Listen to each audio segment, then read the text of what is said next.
اب تو بہت سارے مدارس ایسے ہیں کہ جس میں بہت کچھ اس طرح سے ایک جدید نظام ہے، اس میں بہت زیادہ جی میں ملا ہوں ان لوگوں سے، پڑھایا جا رہا ہے، بہت اچھا اور کاش ایک دوسرے کے لیے عزت و احترام کے قائل ہو جائیں۔ سوری میں بات کاٹ رہا ہوں، ابو صاحب کو بھی میری بات بری لگی، لیکن وہ حقیقت یہ ہے کہ میں پورے پاکستان کی بات کر رہا ہوں۔ جی میں وہ ان تمام اسکولوں کی وہ بات کر رہا ہوں جو میں بات کرنا چاہ رہا تھا۔ بات بری نہیں لگی، لیکن جو آپ کا سوال تھا اس کے مطابق یہ بتانا ضروری تھا۔ نہیں آپ نے بالکل وجہ بتایا، لیکن وہ بات یہ ہے نا کہ وہ شاید میں کنوے نہیں کر پایا اس بات کو صحیح طرح سے۔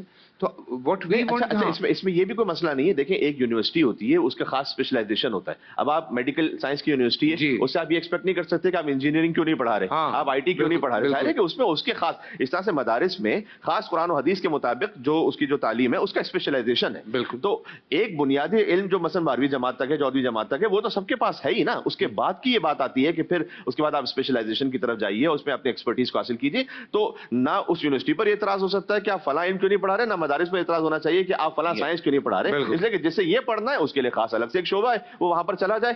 تو ایک دوسرے کے لیے عزت اور احترام کے قائل رہیں، اور ایک دوسرے کے لیے رواداری کو رکھیں، دل کو کھلا رکھیں، بات کو سننے کی کوشش کریں۔ یہ علم ہمیں سکھلاتا ہے، یہ اخلاقیات ہمیں سکھلاتی ہے۔ تو اس طریقے سے اگر ایک دوسرے کے لیے عزت اور احترام سے قائل ہوں گے، تو اگر آپ کا کسی سے کوئی پوائنٹ آف ویو مختلف بھی ہے تو اس میں آپ عزت احترام سے بات کریں۔ جو آپ نے یوٹیوب والی بات کی تھی کہ اب ایک سترے بے مہار کی طرح کھلا ہوا ہے، جس کو جو مرضی اٹھا کے پٹک دے، جس کو جو مرضی اس پہ کسی کو کافر بنا دے، کسی کو مرتد بنا دے، کسی پہ کیا الزام لگا دے۔